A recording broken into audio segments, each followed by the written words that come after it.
제목 화단에 얘는 이제 교술갈래라는 교술갈래. 교술갈래라는 건 경험, 체험을 통해서 써놓은 글을 교술갈래라고 하고, 교술갈래는 뭐가 있냐면 서간문. 서간문은 편지를 말하는 거예요. 편지글. 그 다음에 기행문. 그 다음에 우리가 말한 지금 배울 수필. 그 다음에 일기. 자, 전부 다 체험과 관련된 거지, 그지? 자기가 경험한 걸 써놓은 글이 바로 교술갈래다. 경험과 관련된 게 교술갈래. 여기 지금 나온 화단도 여기 교술갈래 세 번째 수필에 해당되는 글이야. 자, 그러면 이 수필은 원래 수필의 특성을 잠깐 살펴봐야 되겠지? 자, 수필은 뭘 보고 수필이라고 하냐면, 자, 첫 번째, 신변잡기적이다. 신변잡기. 뭐야? 우리 주변에 있는 모든 것이 수필의 제재가 될 수 있어. 그러니까 아무거나 써도 돼. 알았어? 그러니까 아무거나 자기 마음대로 쓰는 거야. 개성적이야. 그리고 형식도 자유로운 글이다. 그 다음에 수필은 개성적인 거 말고 또 하나 있는데 교훈적. 이걸 통해서 뭔가 교훈을 얻는 거야. 우리 화단 이거 교훈적인 글이니까 이따가 다시 확인해 보기로 하고, 형식이 없다 그랬잖아. 그래서 뭐라고 하냐면 무형식이 형식이야. 형식이 없는 게 형식이라고. 네 번째, 누구나 수필가지, 그지? 아무나 쓸 수 있어. 그러니까 전문적인 글이 아니다라고 생각하면 돼. 응? 자, 이렇게 수필은 간단하게 개성적이고 교훈적이고 당연히 경험적, 체험적이고 형식이 자유로운 글이고 무형식의 형식, 누구나 수필가가 될 수 있다. 신변잡기는 우리 주변의 모든 것이 수필의 내용이 될 수 있다는 뜻이야. 화단도 마찬가지잖아. 누가 화단을 가지고 글을 쓰려고 할까? 그러니까 이 사람은 화단의 의미가 남다르게 다른 사람하고 다르게 인식됐기 때문에 이 글을 쓰는 거지. 자, 이태준의 글 화단 한번 봅시다. 여기는 지금 이런 게 나오지. 뭐가 나오냐면 찰찰하신 이런 말 잘 안 쓰는데, 그지? 소나 이런 것도 잘 안 쓰잖아. 그러면 이런 걸 뭐라고 하냐면 예스러운 옛날 글, 말투, 어투 이렇게 얘기하는 거야. 옛날 사람들이 쓰던 말투를 갖다가 이렇게 쓰고 있는 거다. 자, 그러면 제일 처음에 찰찰하다는 게 아주 지나치게 살피는 거야. 그러니까 꼼꼼한 거지. 꼼꼼을 지나쳐. 그러니까 지나치게 꼼꼼하고 지나치게 살피는 걸 찰찰한다고. 노주인, 늙은 주인을 말하는 거고, 여기는 지금 봐봐. 행동의 주체는 노주인이야. 이 행동하는 거야. 그리고 관찰의 주체는 여기는 서술자야. 서술자라고 하면 좀 그런데 아무튼 노주인에 대해서 얘기하고 있는 거야. 누가 말하고 있는 지금 관찰자, 즉 서술자가 노주인을 보고 되게 지나치게 꼼꼼한데 그런 노인이 조석, 이건 아침 저녁이란 뜻이고, 물을 준다. 걸음을 준다. 손아들을 데리고, 손아니까 손주 아이들을 데리고라고 해석하면 되겠지, 그지? 여기서는 손자를 데리고, 손자로 할아버지의 아들의 아들, 손자. 됐지? 데리고 일인 것처럼 공을 들이건만, 실제로는 일이야 아니야? 이건 취미 활동이니까 이거하고 돈 받는 거 아니거든? 취미니까 자기가 좋아서 하는 거잖아. 근데 마치 이 돈 받고 일하는 것처럼 꼼꼼하게. 그러니까 찰찰한 노인네지, 그지? 자, 공들인 것만. 이러한 간호만으로는, 이러한 간호? 여기서 구체적으로 이러한 간호가 뭘까 그러면 조석으로 물을 주는 거, 또 걸음을 주는 거, 이게 이러한의 뜻이야. 알았니? 병 들어가는 화단을 어찌하지 못하였다. 주여, 우리가 보통 이걸 제재 이렇게 부르지, 중심 소재라고 하는 거야. 이 수필은 화단에 관한 내용을 쭉 개성적으로 교훈적으로 쓰고 있는 거야. 자, 그 다음에 그 벌벌하고 탐스러운 수국. 자, 화단에 있는 꽃이 수국이야. 그 다음에 옥자마의 넓은 잎사귀가 모두 누릇누릇하게 뜨기 시작하고. 옥자마도 있구나. 이거 화단에 있는 꽃들이란 말이야. 수국은 벌벌하고 탐스럽다. 우리가 벌벌하다는 얘기는 막 이렇게 벌어질 듯 말 듯 하는데 수북해, 탐스러워. 수국꽃이 그렇게 생겼지, 그지? 옥자마도 마찬가지고요. 옥자마는 넓은 잎사귀가 모두 누릇누릇하게 떴어. 그러면 지금 이게 지금 병이 든 거잖아. 이해됐니? 병 들었다고. 수국하고 옥자마가 화단에 있는 수국하고 옥자마가 이렇게 누릇누릇하게 떴단 말이야. 이거를 사람으로 치면 병든 거고요. 여기 찰찰한 노인이 물을 주고 걸음을 주는 건 간호한다는 뜻이야. 사람이라면. 불에 데인 것처럼 부풀면서 말라들었다. 부풀면서 말라든 거. 이게 사람으로 치면 병에 걸렸다는 얘기지. 자, 그 다음에 이번에는 빗물이나 수돗물이나 물은 마찬가지일 텐데, 자, 빗물은 그냥 자연스럽게 내리는 거잖아. 수돗물은 이건 사람이 수도를 통해서 인공적인 거야. 그러니까 자연적인 것이나 인공적인 것이나 물은 마찬가지일 텐데 굳이 물을 주고 날 때마다 화단에서 어정거릴 때마다 노인은 잠옷 아주 섭섭해했다. 왜 섭섭했을까? 그러면 여기서 지금 사람이라면 간호한다는 게 물 주고 걸음 주고 이렇게 잘 돌보고 있는 거야. 간호한다는 건 정성을 다 들였단 말이야. 관심을 갖고 아주 정성껏 돌봤단 말이야. 근데 물 주고 나서 보니까 별로 달라진 게 없어. 누릇누릇 뜨고 부풀러 말라버린 게 물을 정성껏 줬는데 변하지 않는 거야. 그러니까 이게 섭섭할 수밖에 없는 거지, 그지?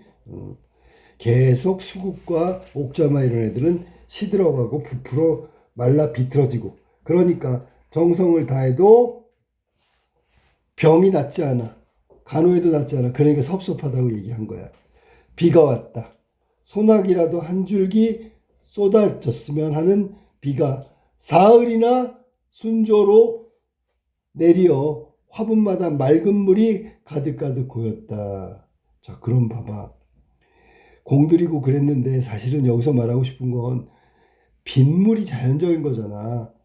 지금 수국 옥자마 화단에 있는 것들 다 식물이지. 그러면 자연물이고 식물이야. 그러면 자연의 빗물이 더 얘네들이 병든 건 낫는데 더 훨씬 더 좋을지 몰라. 알았니? 그러니까 자, 비가 왔으니까 좋은 거지. 노인한테는 소나기라도 한 줄기 쏟아지면 하는데 사흘, 하루 이틀 사흘, 3일 동안 순조로 내려. 자, 순조로 내렸다는 얘기는 그냥 예정대로 순순히 3일 동안 쭉 내렸단 말이야. 화분마다 맑은 물이 가득가득 고였어. 이제 화단에 있는 꽃들은 이 하늘에서 순조로 내린 이 물을 마시면 괜찮아질 것 같아. 노인은 비가 개인 화단 앞을 거닐며 몇 번이나 혼자 수근거렸어. 그저 하늘물이라야. 자, 그저 하늘에서 떨어지는 빗물이라야. 억조창생이 다 비를 맞아야. 억조창생이라는 말 나왔는데 이것도 예스러운 말투지. 여기는 억조창생, 수많은 백성을 말하는 거야. 수많은 백성. 백성이란 말은 사람을 말하는 거겠지, 그지? 수많은 백성들이 다 비를 맞은 만큼, 전부 다 비를 맞은 만큼. 근데 생각해봐. 지금 비가 내리면 맞아야 되는 건 백성들이 아니잖아. 그러면 얘가 말하는 건 식물들을 말하는 거겠지. 이해되냐 무슨 말인지? 그래야지 하늘의 물, 자연의 물을 맞으면 모든 수많은 식물들이 다 살아날 수 있을 텐데 비가 왔으니까 살아나겠지. 뭐 이 정도 돼. 자, 그 다음에 만지기만 하면 가을 가랑잎 소리가 날 것 같던 가랑잎 소리가 뭐야? 바스러진단 말이야. 바짝 말랐단 말이야. 풀 잎사귀들이 기적과 같이 소생. 자, 소생이란 말은 좀 죽어가다가 거의 죽어가다가 다시 살아나는 거야. 지금 그러니까 사흘 동안 내린 순조로 내린 예정대로 쫙 내린 그 맑은 물이 지금 가랑잎 소리가 날 것 같던 풀잎사귀들을 기적적으로 소생시켰잖아. 자연이 자연을 치유한 거야. 노랗게 뜸이 들었던 수국잎들이 시커멓게 약이 오르고 나오기도 전에 옴츠렸던 봉우리들이 부르튼 듯 탐스럽게 열렸어. 자, 이게 자연이 자연을 받아서 이렇게 달라진 거야. 결국 비가 여기서는 빗물이 수국 같은 화단의 식물을 살렸네. 그지? 소생시켰네. 거의 죽을 것 같았는데. 야, 여기서 이제 생각을 해봐야 되는 거야. 알았니? 과연 무슨 말을 하고 있는지. 자, 여기까지가 글의 형식으로 따진다면 제일 처음 부분이야. 처음. 원래 아까 형식이 없다 그랬지. 처음, 가운데, 끝. 이게 이제 3단 구성인데 처음, 가운데, 그리고 끝내도 돼. 처음 없이 가운데, 끝 이래도 돼. 근데 얘는 이 글은 화단은 처음 부분과 그 다음에 두 번째 가운데 부분으로 이어진단 말이야. 자, 일단 가운데로 갔어. 원래 서화를 좋아하는 어른으로 화초를 끔찍이 사랑하는 노인이라 서화. 글과 그림을 좋아하는 어른으로 화초를 또 끔찍이 사랑해. 가만히 보면 그의 손이 가지 않은 나무가 없고, 아까 지나치게 꼼꼼하다 그랬지, 그지? 다 노인의 손을 거치고 그의 공이 들지 않은 가지가 없을 정도야. 그러니까 꼼꼼하게 화초를 사랑했다는 얘기지. 그러니까 이 부분은 노인이 화초를 대하는 태도라고 볼까? 그러면 얘는 정성을 다했고요. 사랑을 다 쏟은 거야. 원래 성격이 꼼꼼한 데다가 화초를 끔찍히 사랑하는 노인이기 때문에 가지마다 그다음에 다 정성과 사랑이 그 안에 담겨 있다.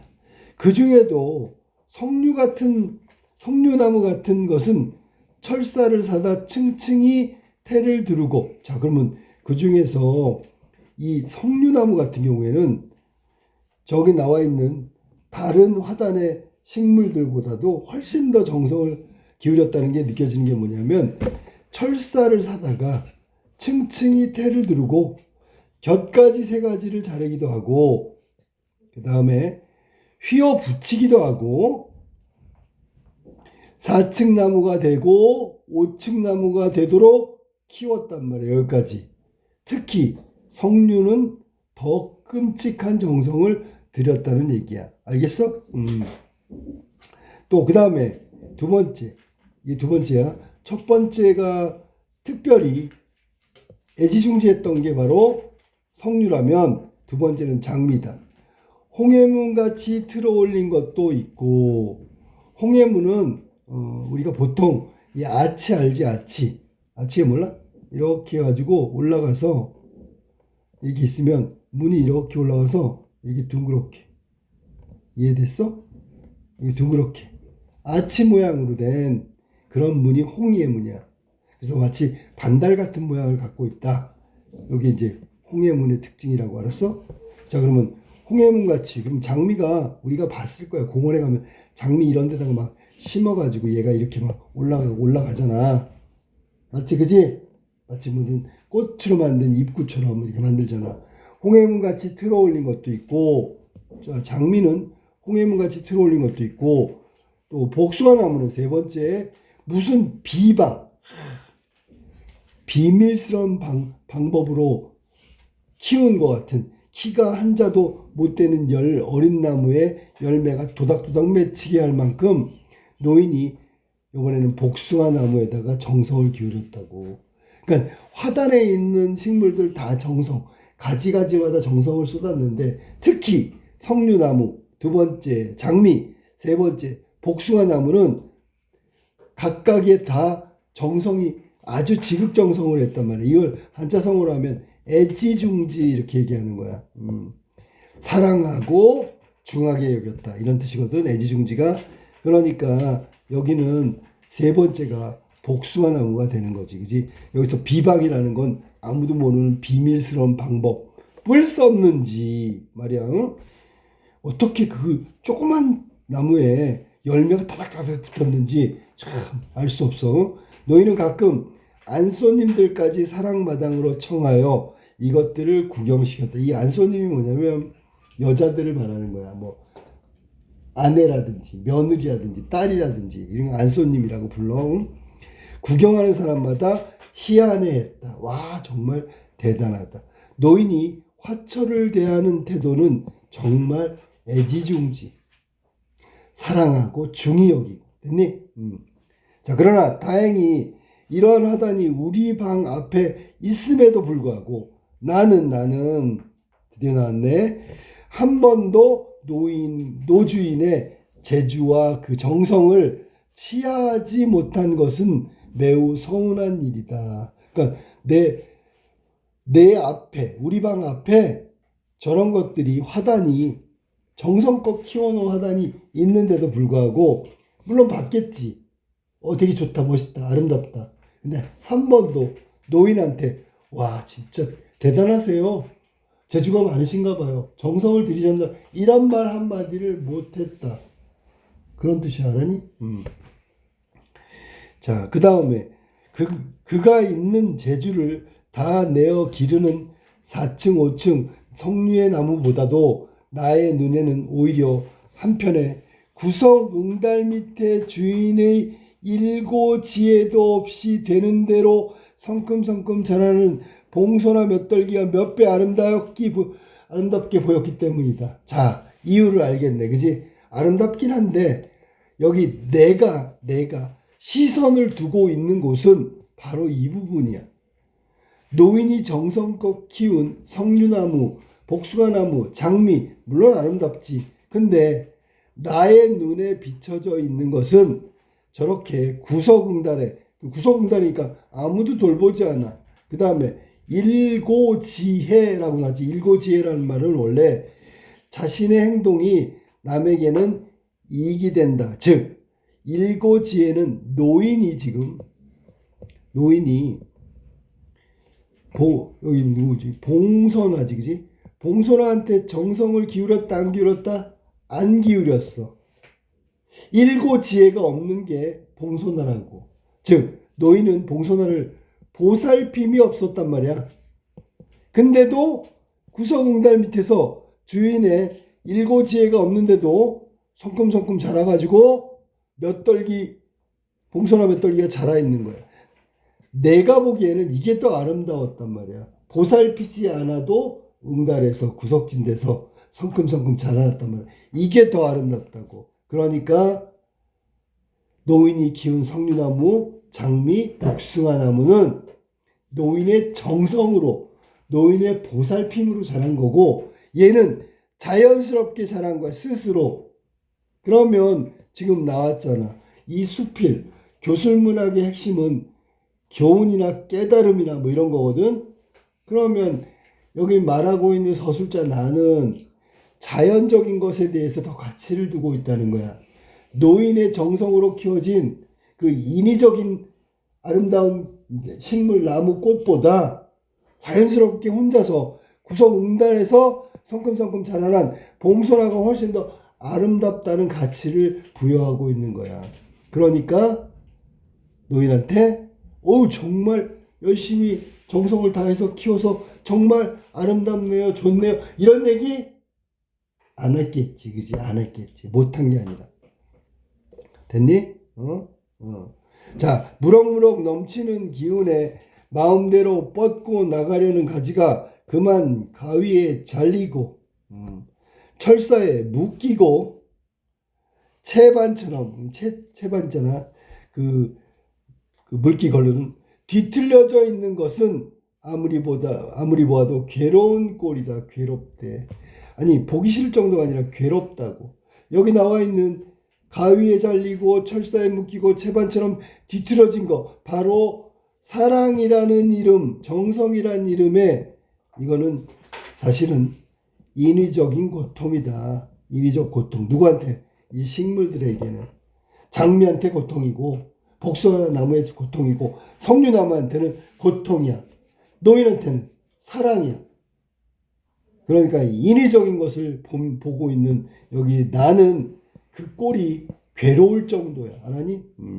그 다음에 불구요. 이거 불구라는 말은 장애가 있다 그런 얘기고, 기형이요. 이거는 돌연변이고, 재변이요. 이건 재앙 수준이야.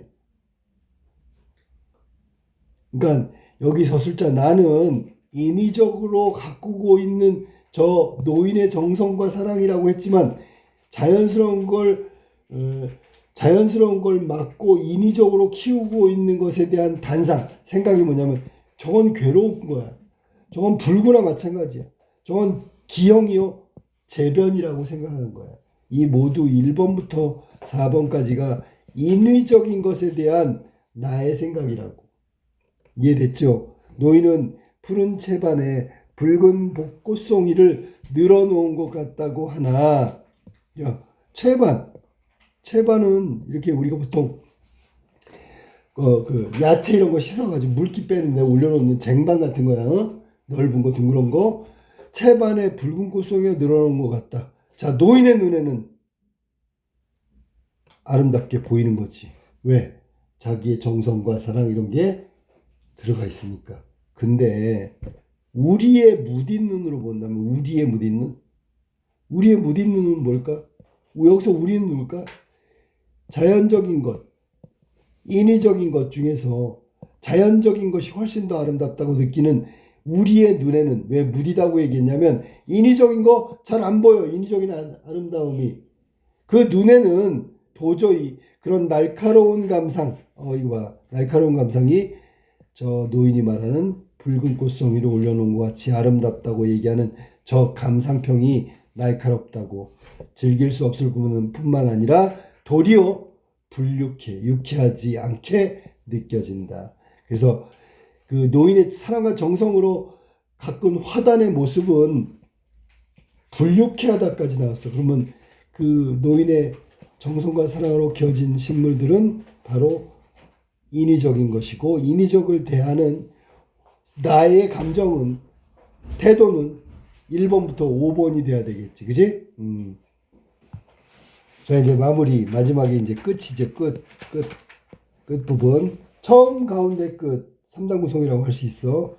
자, 이제 이야기가 다 나왔어. 자연은 신이다. 자연은 신이래, 신. 신은 어떤 존재야? 뭐, 추앙받고요. 모든 걸 만들고요. 위대하고요. 뭐 이런 얘기 하잖아. 그지? 자연은 위대하다. 신처럼 위대하다. 신처럼 전지전능하다. 뭐 이런 거야. 알았니? 이름 없는 한 폭이 작은 잡초에 이르기까지 신의 창조가 아닌 것이 없다. 다 그렇다. 부정을 통해서 또 부정을 통해서 강한 긍정을 하고 있는 거야. 부정 더하기 부정은 강한 긍정에 해당되는 거야. 아닌 것이 없다 그랬으니까 다 그렇다. 신의 작품으로서 여기선 한 폭이 작은 잡초 같은 거, 우리 인간이 손을 대지 않으면 안 될 만한 그러한 졸작, 그러한 위안품이 있을까? 없다라는 거지. 이게 서리적 표현이야. 서리법. 이 세상에는 있잖아, 인간이 손을 댄다고 해서 훌륭한 작품이 된다고 얘기하면 안 돼. 즉, 안 되면, 손을 대지 않으면 안 될 만한 그러한 졸작, 위안품이 있을까? 없지요. 여기 나온 봉선화 같은 것도 응달 구석에서 아무도 관심이 없지만 성큼성큼 자라나지. 그지? 그리고 그것은 아름다움이지. 그러니까 신이 만들어 놓은 것 중에서 인간의 기준으로 볼품없다, 졸작이다, 미완성이다, 이따위로 얘기하면 안 된다. 그런 얘기야. 자, 이것은 생각만으로도 어리석은 것이다. 이 세상에 신이 만든, 즉 자연이 만든 모든 것들은 졸작이 될 수가 없다. 인간의 기준으로 보지 마라. 인위적으로 평가하지 마라. 그런 얘기야. 우리는 자연을 파괴하고 불구되게 할 수 있다. 왜? 건드리니까. 모르다가. 인위적인 어떤 개입으로다가 그냥 놔둬도 되는데 인간의 눈에 졸작이라고 보지만 실제로 신이 만든 것은 졸작이 없고 미완품이 없기 때문에 그냥 내버려 돼야 되는데 인위적으로 사랑을 줄 거야. 정성을 다할 거야. 아주 지나치게 꼼꼼하게 관심을 가질 거야. 이래갖고 망쳐놓는 거라고. 그러나 그것을 창조하거나 인위적으로 개작이란 말이 다시 만드는 거야. 고쳐서 만드는 거야. 재주는 없을 것이다. 인간한테 그런 재주는 없어요. 왜냐하면 봐봐.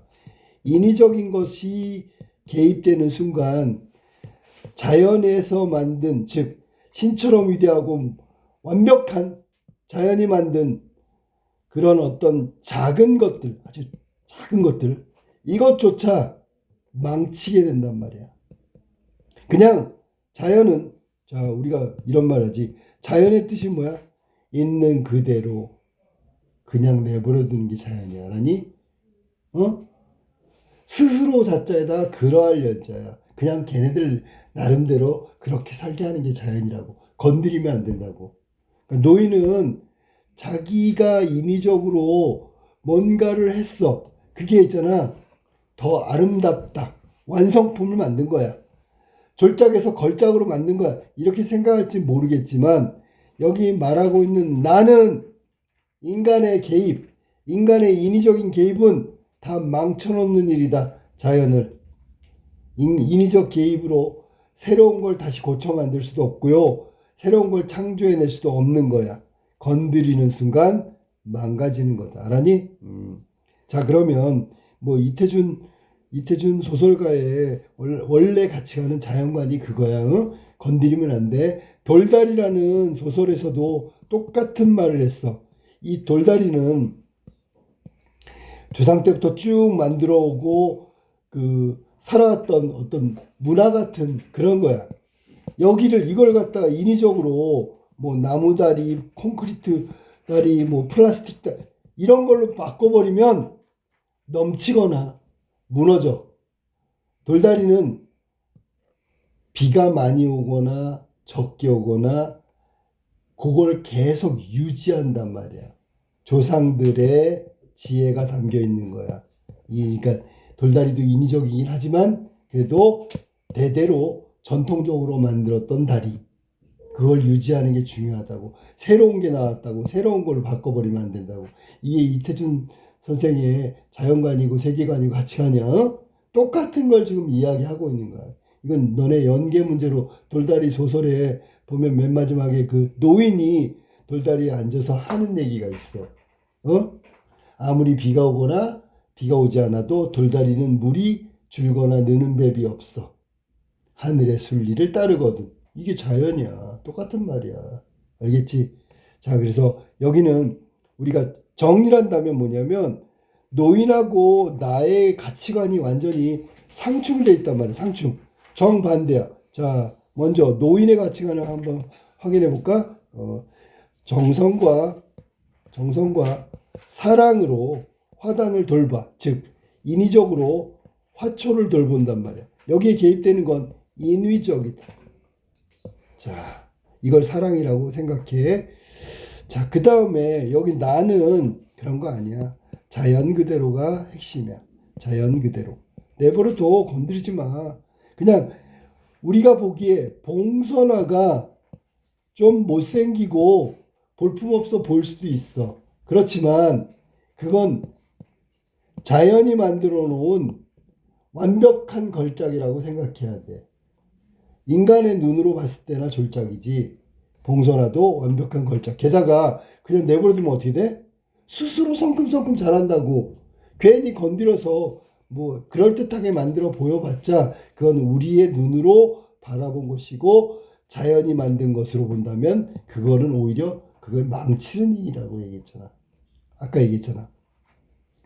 자, 이런 자연관이 서로 상반된 자연관을 갖고 있는 게 나와 노인이다. 자, 그럼 이제 정리 한번 해봅시다.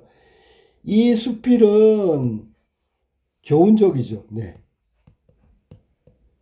우리가 사랑이라고 하는 게 어떨 때 보면 너무 가식적이고 인위적이고 오히려 망치는 일을 할 수도 있어. 예를 들어 이거 화초를 자녀라고 할게. 자녀. 자기 자식을 있잖아. 사랑과 정성이라고 하고 다 간섭해. 그러면 그 아이를 망치는 일이라고. 아이를 믿고 그대로 내버려둬. 알아서 하겠지. 그리고 생각할 나이가 됐으니까 맡기는 거. 그러면 아이가 시행착오를 겪으면서 성숙해 가잖아. 그거를 바꿔서 얘기할 수도 있어. 알았니? 이게 바로 교훈적이고 그 다음에 지나치게 인위적인 것을 사랑이라고 잘하고 있다고 여기는 노인 같은 사람을 비판하고 있는 거고 그런 사람이 현대인에는 많이 있다. 알았니? 자, 중심 소재는 이제 화단에 대해서 얘기했는데 사실은 원래 화단에 있는 화초들 얘기를 하는 거지, 그지? 그리고 노인의 사랑과 정성이라고 얘기했어. 자, 그 다음에 자, 시험에 나올 거 첫 번째. 아까도 얘기했는데 예스러운 말투. 예스러운 말투.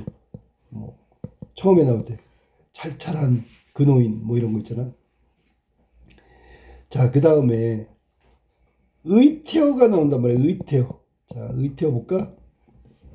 의태어면 모습을 얘기하는데 딱 떠오르는 게 어딨죠? 아까 나왔던 정성을 다하고 있는 청청이 뭐 이런 거. 자, 그 다음에 홍해문같이 틀어올려 면에 도닥도닥 이런 거 이런 게 다 의태어야. 알았어? 다닥다닥보다 도닥도닥이 더 많이 붙어 있는 거야. 그 모습. 그러니까 의태어를 사용했다. 네. 의태어를 사용해 가지고 어떻게 했는데 의태어만 사용하면 안 돼. 이건 사용한 거 맞는데 얘는 있잖아. 의태어를 해서 구체적으로 모습을 전달하고 있다. 이렇게 해야지. 나왔다. 의태어가 나왔다. 끝. 이렇게 하면 되고 얘 기능도 같이 알아둬야 되는 거야. 자, 그래서 1번 예스러운 말투, 2번 의태어를 통해서 구체적 모습 전달을 효과적으로 했다. 그 다음에 마지막 3번은 당연히 대비가 돼야 되겠지. 대비. 자, 여기 나와 있는 대비를 한번 볼게. 제일 처음에 나온 게 석류나무. 석류나무 나왔지, 그지? 두 번째 장미 나왔지, 그지? 그다음에 복숭아나무. 얘네들 뭐야? 정말 아름답게 컸다고 하는 노인에게는 사랑과 정성으로 키운 아이들이잖아, 그지? 얘보다는 봉소나가 맞겠지, 그지? 이거는 화자가 서술자 내가 생각한 아름다움의 가치라고 얘기하는 거야. 그러니까 이거는 두 개가 상반되잖아. 노인은 자기가 정성껏 키운 게 아름답다고 생각할지 모르겠지만 또 안 식구들도 여자들도 감탄했다고 그랬잖아. 근데 서술자 나는 아니다. 아름답다고 얘기하지를 못하겠다. 못하겠다가 맞는 거야. 왜 못하겠다고 했을까? 아까 얘기했잖아. 이건 인위적인 개입이 모든 걸 망친다 그랬잖아. 망친다고. 그래서 노인한테 얘기할 수가 없어. 알았니? 자, 그러면 거기에 나와 있는 이걸 보면서 노인에게 나는 야, 재주와 정성이 대단하시네요 라고 치하하지 못한 이유는 뭘까요? 불유쾌해서 그렇단 말이야. 유쾌하지 못해서. 왜? 인위적 가치, 인위적인 것은 오히려 자연을 망치는 거야. 알았니? 인위적 변형, 불쾌하다. 그러니까 재주와 정성을 칭찬할 수가 없는 거지요. 알겠지? 거기 질문이 나온 대답이야. 자, 그래서 지금 우리가 이 처음 가운데 끝 세 가지 내용이 나와 있는 이 작품 화단에 대해서 알아봤는데 잠깐 간단한 질문 한번 해볼까? 첫 번째, 자, 나는 빗물하고 수돗물 이 둘 중에서 어느 게 더 좋다고 생각해? 당연히 빗물이죠. 맞지? 그 다음에 노인도 마찬가지야. 알았어? 노인도 마찬가지야. 노인은 빗물보다 수돗물로 화초를 키우는 게 좋다고 생각한다. 아니야. 반대로 듣지, 그지? 빗물이 나지. 수돗물이야. 수돗물은 인위적인 거잖아.